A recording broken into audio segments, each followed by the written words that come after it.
apapun kalau diri sendiri itu pasti kita mati-matian buat itu. Apapun kalau diri sendiri itu pasti kita mati-matian buat itu. Apalagi kalian nganggur punya pasangan.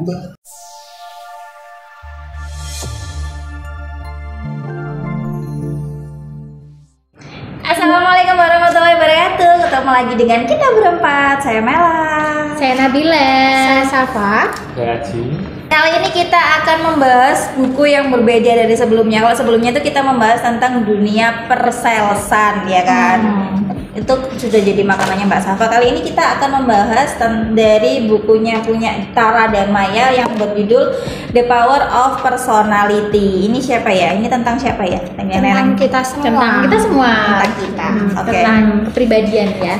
Kita hanya bahas sedikit tentang yang berhubungan sama pekerjaan, dunia keseharian. Gimana sih caranya menjadi seseorang yang berpengaruh di dalam dunia bekerja? Seperti itu. Dan di sini ada kata-kata dari Joel Osteen. Anda bisa berada dalam badai, tetapi jangan biarkan badai masuk ke dalam diri Anda. Kalau dilihat dari kata-katanya sih itu contohnya seperti kayak apa ya? Kita menghadapi situasi yang panik, dari riuh ramai di luar, tapi kita harus tetap stay cool gitu ya. Bahasa anak sekarang ya, stay cool, tetap tenang walaupun kebakaran ya. Kebakaran, kalau kamu panik kebakaran kamu nggak bisa ngambil apa-apa, tapi kalau tenang kamu bisa pikir ngambil air atau ngambil anduk basah atau apa ya, kayak gitu sih kalau mungkin ya secara pengalamanku gitu.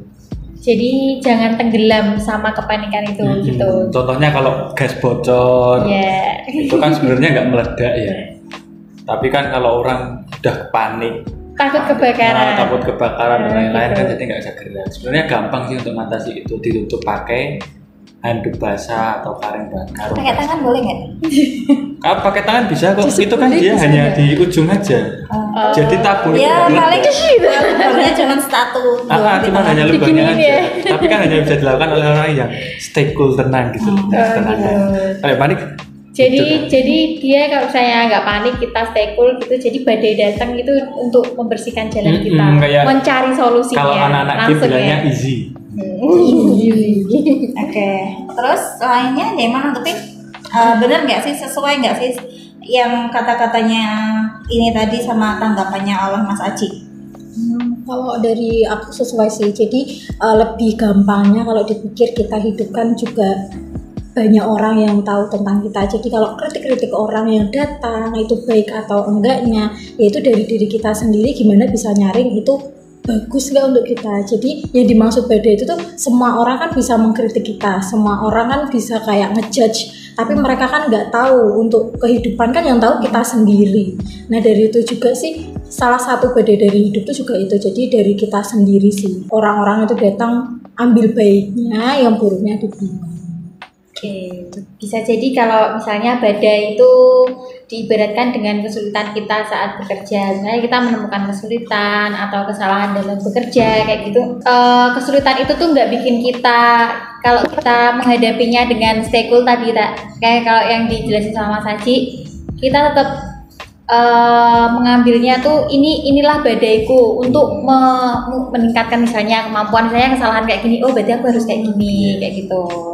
Jadi kalau misalnya kita nggak panik, nggak stres, pasti badai itu membuat kita lebih baik lagi. Berpikir lebih bisa, kita bisa berpikir lebih jernih sehingga keputusan yang akan diambil itu bisa lebih baik, lebih bijak seperti itu. Kalau di buku ini diilustrasikan tentang kejadian tsunami yang kapan lalu sempat terjadi di Yogyakarta.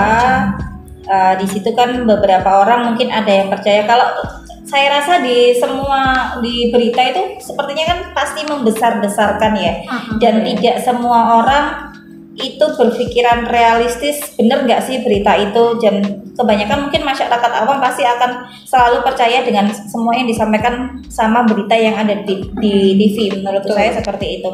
Jadi dan pasti juga ada orang-orang yang mengambil kesempatan untuk mendapatkan keuntungan untuk dirinya sendiri. Di sini dijelaskan tentang itu. Di sini juga dijelaskan tentang sebenarnya yang lebih kejam itu adalah manusia dibandingkan hantu yang ada di Pengabdi Setan. Ya jelas kan, Pengabdi Setan kan cuma film. Iya, ini kan nyata ya. Nyata. Kalau manusia kan berhubungan dengan orang, iya. Oke, next. Jadilah pribadi yang berpengaruh dalam dunia kerja. Kalau kata Khairul Tanjung, bekerjalah lebih banyak dari orang lain karena tidak akan pernah ada usaha yang membohongi hasil. Karena hasil tidak pernah membohongi Usaha, iya. Kalau kayak gitu sih, kalau menurut saya sendiri, yang penting saya bisa melakukan yang terbaik untuk diri kita sendiri. Nah, kalau misalnya kita sendiri udah baik, jadi dinilai orang pun juga pasti usahanya udah semaksimal mungkin untuk dirinya sendiri kayak gitu. Jadi yang terpenting adalah mikirin aku harus jadi yang terbaik buat diriku sendiri dulu. Karena apapun kalau diri sendiri itu pasti kita mati-matian buat itu. Benar, dari kerjanya misal kalau kita memang bisa memberikan hal yang baik untuk pekerjaan, kita bisa melakukan semuanya. Ya kadang kan ada yang bilang jangan terlalu berbakti banget di perusahaan atau gimana, kan ada sendiri persepsi seperti itu. Tapi kalau menurutku sendiri, kalau memang misal masih bisa kalian handle, masih bisa kalian lakukan, dan kalau misal itu sesuai dengan bidangnya, itu nggak apa-apa sih menurutku, karena dari situ juga kita bisa tahu kesempatan-kesempatan kan datang seperti itu juga. Itu sih kalau menurutku dari buku itu. Oke. Terus di buku ini ada dijelaskan bagaimana sih caranya menjadi pribadi yang berpengaruh dalam dunia pekerjaan. Mas Haji ingat nggak? Iya. Apa? Kayak contohnya menerima saran dari orang, terus yang kedua memberikan pujian untuk ide-ide orang, lalu kontrol diri. Lalu yang paling penting itu ahli dalam bidangnya sih kalau menurut. Terus yang penting di situ. jadi seorang ahli. Karena kan kebanyakan kalau di kehidupan yang modern sekarang ya, dunia modern sekarang itu banyak kok orang-orang yang nggak sesuai dengan apa yang dia Banyak banget studi dulu gitu.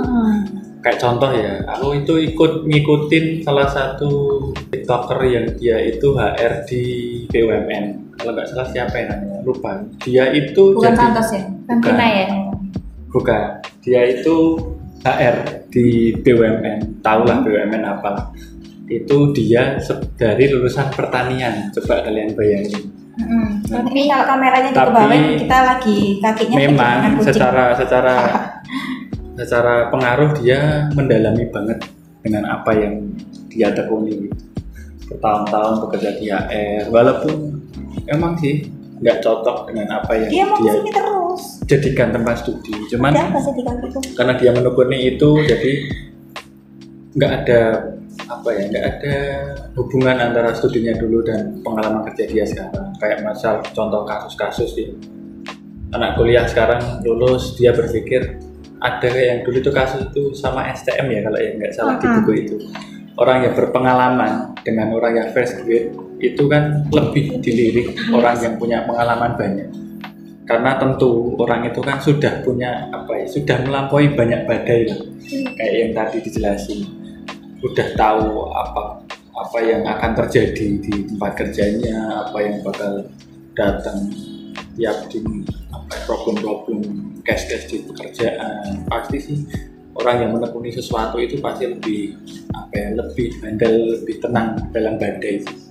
Untuk gitu sih, berpengaruh banget sih orang yang berpengalaman kayak gitu. Kalau dari aku gitu sih.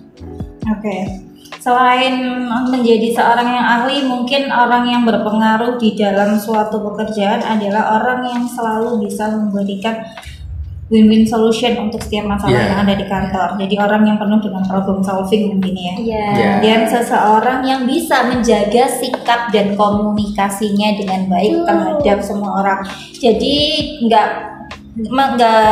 istilahnya, meskipun dia seorang ahli, meskipun dia adalah seseorang yang selalu memberikan solusi terhadap karyawan yang ada di kantor, atau dia selalu memuji gagasan orang lain, tapi jika dia tidak mempunyai sikap dan tidak bisa menjaga komunikasi yang baik antar sesama, juga percuma semua itu. Iya.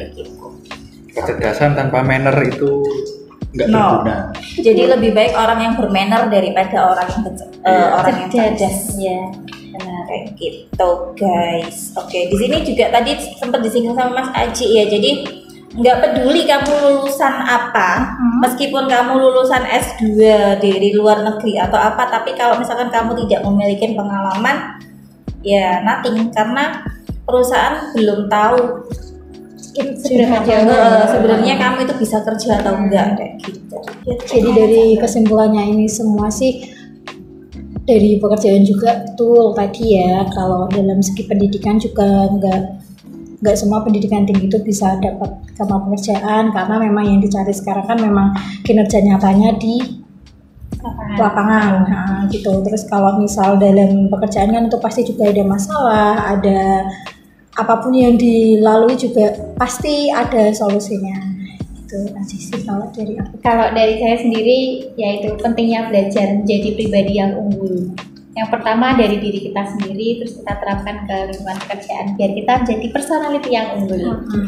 Tapi kalau pengalaman itu nggak selalu tentang pekerjaan ya guys. Kadang hal-hal yang menimpamu itu juga pengalaman. Mungkin itu bisa diterapin kamu di tempat kerja atau di lingkungan case-case lain lah. Tapi sebenarnya basicnya sama. Kalau misalkan kalian saat ini sedang mengeluh tentang pekerjaan yang kalian hadapin, coba difikirkan lagi. Di luaran sana masih banyak banget orang-orang yang lulusan mungkin S1, S2 luar negeri bahkan, tapi mereka belum bekerja. Dan pekerjaan dan posisi apa yang kita dapatkan sekarang itu adalah menjadi impian dari mereka yang ingin bekerja. Terus jika kalian ingin menjadi seseorang yang berpengaruh, ya kalian nggak harus jadi seseorang yang multitasking. Karena multitasking sendiri itu sebenarnya juga nggak baik. Yang penting kita ahli dalam job desk kita masing-masing. Percuma jadi orang yang multitasking, nanti bukannya nambah gaji mungkin ya, tapi nambah beban penyakit. Yang penting bisa penyakit sih tadi. Yang penting bisa memposisikan kapan kita harus multitasking, mungkin kapan kita harus menjadi seorang yang ahli dalam bidangnya masing-masing. Geli. Terus di sini kata-kata terakhir dari bukunya yaitu seorang pemimpin yang arogan tidak akan mendapatkan lebih banyak penghormatan dibandingkan dengan seorang manajer yang ramah.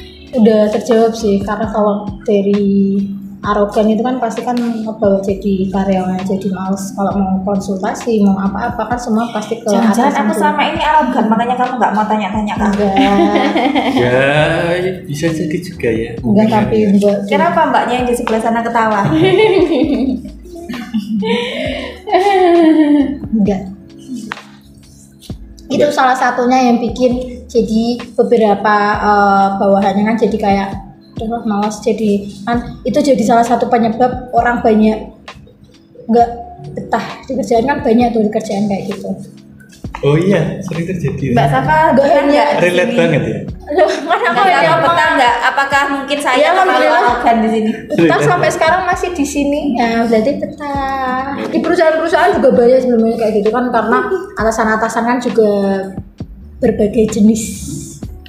Watak dan sifat dan gaya kepemimpinannya sendiri-sendiri. Memang ini sih kalau bicara soal gaya orang pemimpin kan tidak bisa kita atur juga.